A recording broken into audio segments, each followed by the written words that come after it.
Dungeon Dice Monsters is a fictional tabletop game created in the Yu-Gi-Oh manga, made by Duke Devlin and a Juggalo.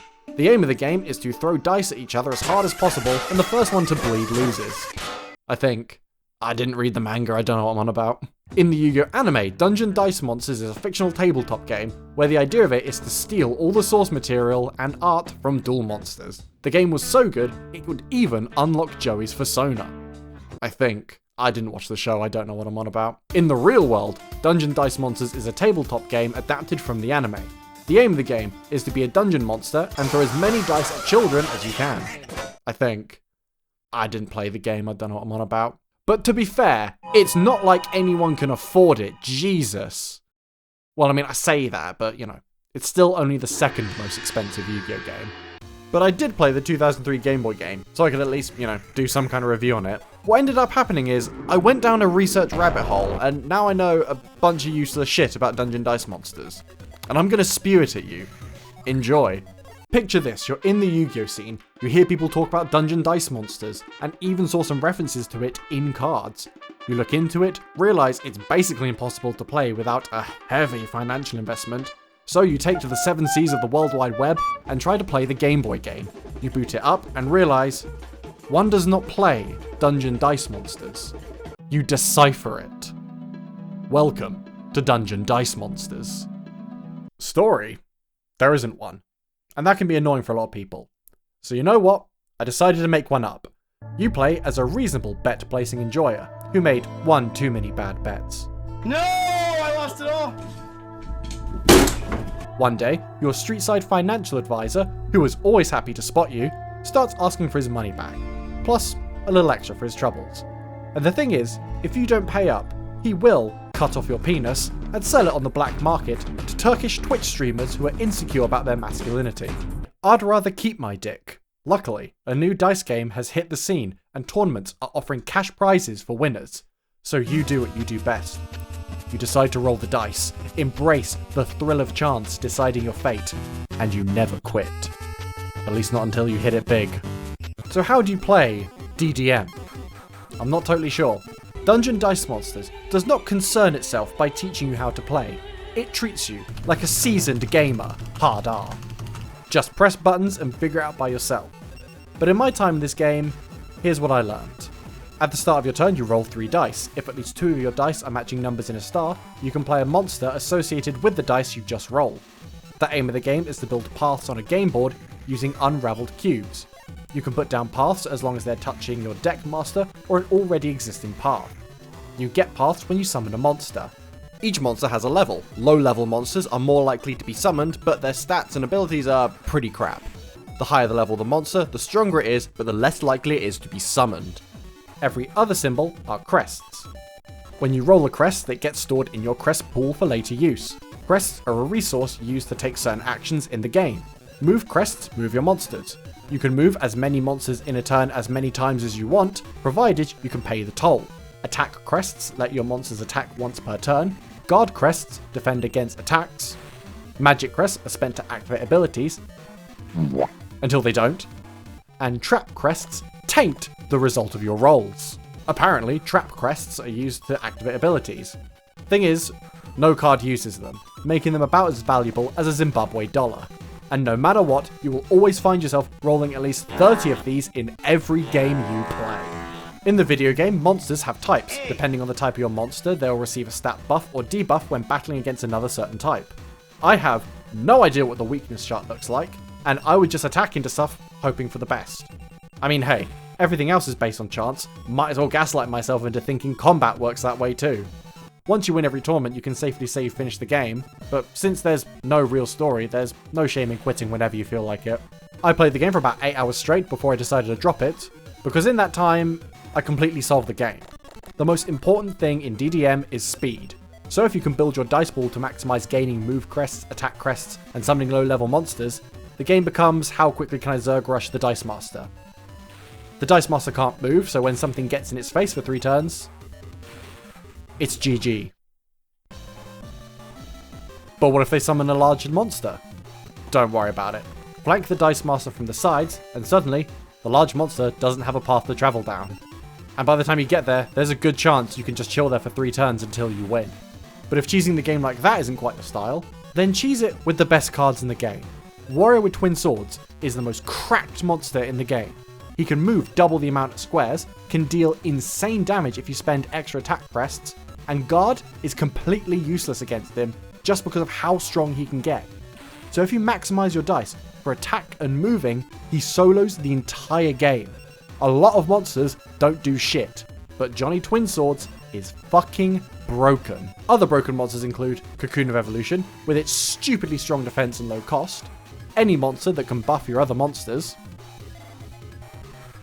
Mystic Horseman can scale its power infinitely, until it doesn't even do it once.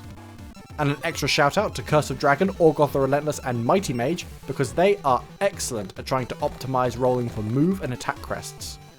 And that's about it. Follow these simple steps, and you will eventually pay off your debts and keep your Magic Johnson.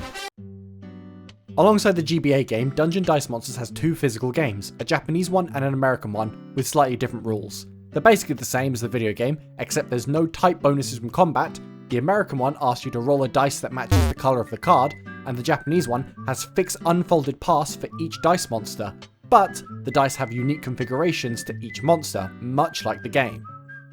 Unfortunately, Dungeon Dice Monsters didn't take off. After its initial release, the starter set and the next 5 odd sets after, they all sold very poorly. Mattel and Konami decided to kill it before it started to cost them more money. But why did it do so badly? Why did it not sell, and what caused it to fail? We don't know. There was a lot of things wrong with it. Mostly the starter set. You would think that when you buy a starter set, it would come with everything you need to play with it right out the box. Well, guess again. You need 10 dice in your dice pool to play a game.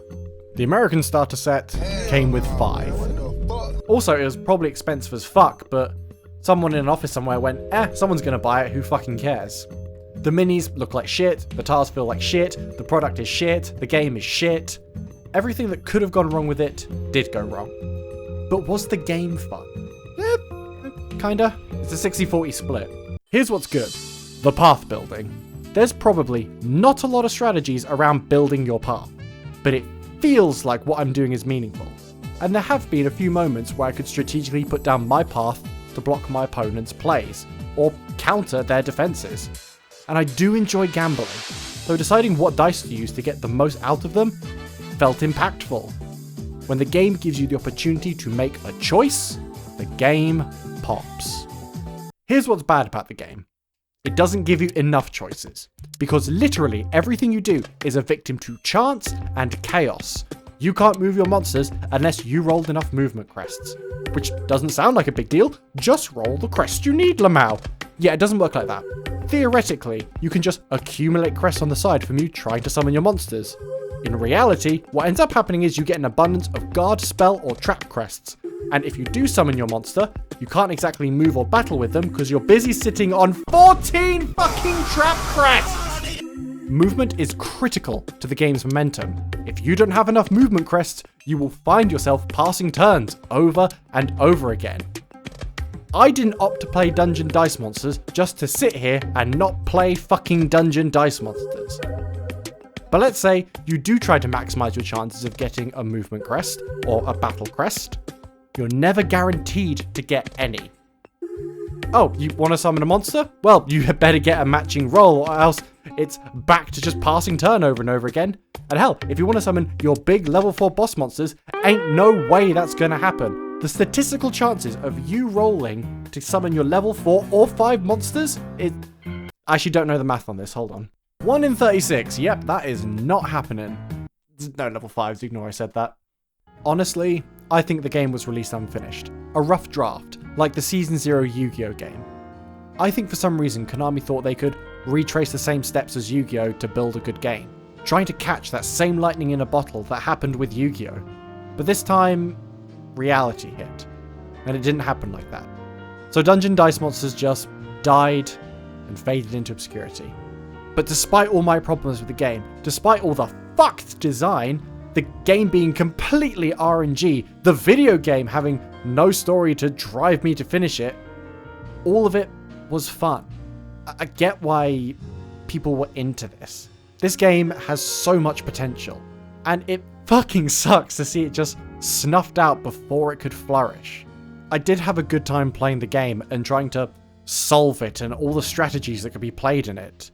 Dungeon Dice Monsters will forever hold a legacy of being the ugly stepbrother to Yu-Gi-Oh!, discarded by its creator and slowly fading away.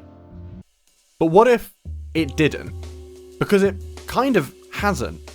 It turns out there are enough subreddits, Discord servers, and just online communities who are willing to come together to make sure that this game stays alive. And they do a lot to fix it. They'll make custom cards, implement new mechanics, change around the rules. Someone even made a 4-player version of the game so you can enjoy it with more people all at once, or bring more people into a shared suffering. I mean, that's not all. Some guy online even made open source cards so you can just print them and play the game right off the printer. This guy makes custom minis for the game, and they are leagues better than the official ones.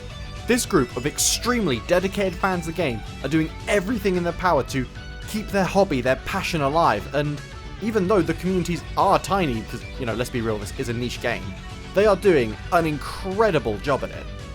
Dungeon Dice Monsters community, just keep doing what you're doing. It's fucking incredible. And if anyone watching this who's, never played Dungeon Dice Monsters before, wants to give it a go, I strongly recommend you do so.